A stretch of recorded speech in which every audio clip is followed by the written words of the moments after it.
History's bound to repeat itself. Or at least, that's what they say. Historians will tell you if you can understand the mistakes made in the past, maybe you'll be able to correct them when the problem returns, but is that ever really true? Armin stood at the branch of the tree, the starting and ending point for his obstacle course.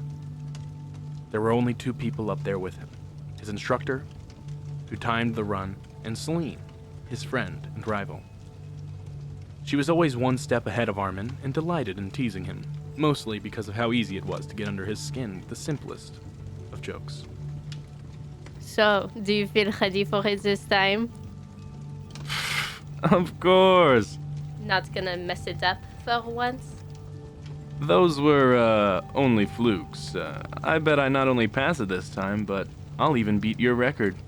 Oh, really? I take that bet. What are the stakes? If I win, you and I go get drinks later. Oh, finally asking me out. Okay, and if I win? You get to go get a drink with me later. How lucky for you.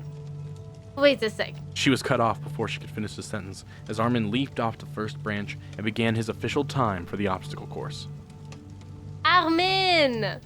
He couldn't hear her. All he could hear was the wind as it rushed past him. All he could feel was the rush of excitement as he leapt from each branch, the feeling in his gut whenever he almost fell, and the euphoria of swinging on the vines. This was when Armin felt most alive. No one in the world could be better at running through the trees than him. He had memorized this jungle so well, he probably could have done the whole course with his eyes closed. He closed his eyes. Muscle memory took over. He had been through this course 1,000 times, but never managed to finish. The wind in his hair, the rush as he leapt from branch to branch, adrenaline pumping as he dodged obstacles, the euphoria of swinging on the vines. Bam! He swung face first into a tree, immediately knocking himself out. No one was there to catch him. He just fell, all the way down to the ground below. When Armin opened his eyes next, he wasn't in the same jungle he knew.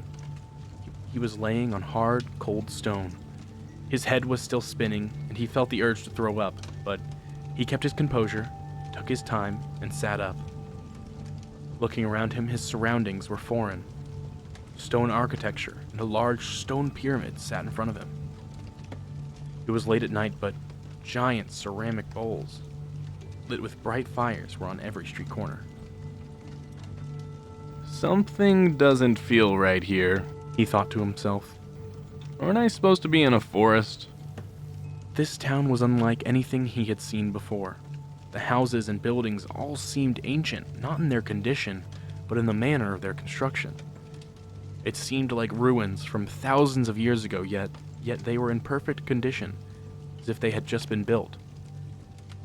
Confused, Armin stood up, slowly, and began to walk around. He hadn't seen a single person yet, so was starting to get worried. The street opened up into a big courtyard. Armin could see a giant staircase leading up to a tall tower, hundreds of feet in the sky. Armin squinted, the evening sun in his eyes, trying to make out what was on top of the tower. It looked almost like a giant bird's nest, but he couldn't be sure. One thing was for certain, however. He had found all the people. On both the steps up and the steps down, there was a person on almost every single step, each one holding something. A bag for some, others a small box. And every few seconds, they would each take a step up.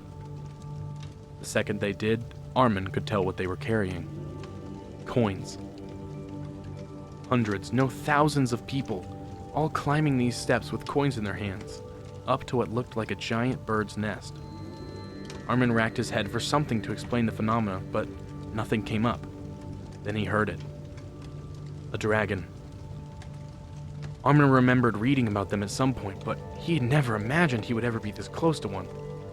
All he had to do was walk up those steps, and he would get to see it with his own eyes. All that he needed was some coins to blend in with the crowd. Luckily, his coin purse was with him, so he got into line and began to head up the stairs, following the pattern of the people in front of him. They all stayed silent. No one talked to each other. Armin followed suit as best he could. He tried his best to blend in with the crowd as much as possible. For a while. After about 20 minutes, though, he couldn't help himself. So, come here often? He said to the man in front of him. The man looked back with utmost seriousness and shushed him. All right. Jeez, I mean, what's this guy's problem? Armin said, leaning back to talk to the person behind him. He was immediately shushed again. Rough crowd.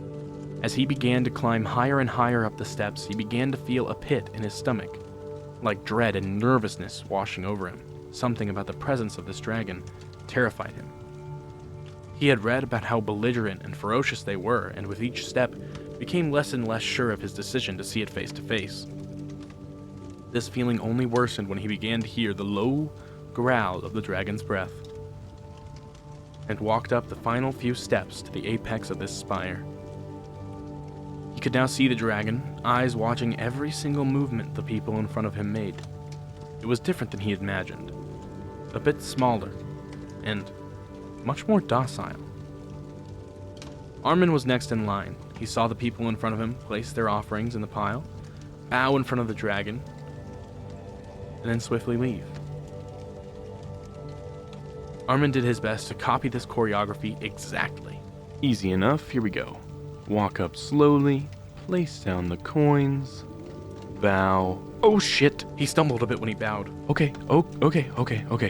Get up, and then walk away. But on his walk back, Armin couldn't deny himself, and looked back to get a look at the dragon again. Their eyes met, and all of a sudden the dragon blew a quick burst of steam out of its nose. Armin immediately turned back around and hurried down the stairs, regretting every decision he had ever made in his entire life. Once he made it down to the bottom, it seemed as though a celebration of sorts had begun. Bards had set up a bandstand and were playing proudly. In the center of the courtyard, people were even dancing. Armin assumed this was to be because the dragon didn't attack them, but he had no way of knowing. The language spoken by the people was foreign and confusing. In some ways, it sounded very similar to the common tongue, but the words were just different enough that it didn't sound right. And he didn't want to risk outing himself. Nonetheless, the people seemed happy, and Armin has never been one to ruin another's fun. So he jumped right in and tried to dance with a large group that had formed. It wasn't perfect, but all things considered, Armin had a good time. For a moment, he nearly forgot of the looming danger of the dragon on top of the spire. That was until from the distance, miles away, he heard a deafening screech. Suddenly, the dragon atop the spire stood up from its lazy resting position and looked alert, repeating the screech. In the distance, he heard a different noise, more guttural and aggressive, a roar even. At this, the dragon leapt off its spire and began moving in the direction of the noise. The people began to panic. All sense of celebration was cut short. The people dropped everything they were doing and began to run away from the courtyard down a path. Within 2 minutes, the courtyard was clear, a ghost town. Armin began to climb the steps again, hoping to be able to see what the source of the noise was. At about halfway up the steps, it came into view. A hulking, massive dragon, easily 10 times larger than what he had came face to face with. Surrounding it were 7 or so smaller dragons, similar to the one that lived on top of the spire. The smaller dragons were desperately attacking the larger one, but with each move, the larger dragon decimated its target. Armin watched in horror as this gigantic creature killed its brethren in cold blood and began torching the city below relentlessly. He was so terrified he couldn't move. One after the next, these smaller dragons were wiped out until there were no more defenders against the monster's cruelty. It continued its rampage, now unhindered, burning buildings down to rubble with each breath. Then, all of a sudden, the dragon turned and looked directly at Armin. Once it saw Armin, it let out one more guttural roar before it began flying as fast as it could directly at him. There was nowhere for Armin to go. He wouldn't be able to get down the stairs in time, and he was too high to jump off. So he sprinted up the stairs as fast as he could. The giant dragon was closing in quickly. Armin made it to the top of the stairs and... bang! Was tackled by something he didn't see. The wind in his hair, the rush he could feel in his heart as time slowed, everything around him seemed to almost stop moving. The giant dragon was less than 100 feet away, and yet, as he fell, it almost seemed serene. The wind felt familiar and comforting. Armin looked up to see what had tackled him, and falling off the spire with him was a small reptilian creature with 4 legs. It wasn't quite a dragon. It didn't have wings like the others. It looked terrifying. Maybe of heights, maybe of Armin, maybe of the giant monster about to eat both of them. As he sat and pondered this question, Armin realized how close he was to the ground. In his last moments, he wondered how he had even gotten to this place, where he was. And then, slam, he hit the ground. Armin woke up with a start, on the ground of the obstacle course, heart beating out of his chest. A familiar scent washed over him. A familiar shadow blocked a familiar sun. Whatever had just happened must have been some dream spawned from hitting his head on that tree. The only problem was, that tree was no longer there.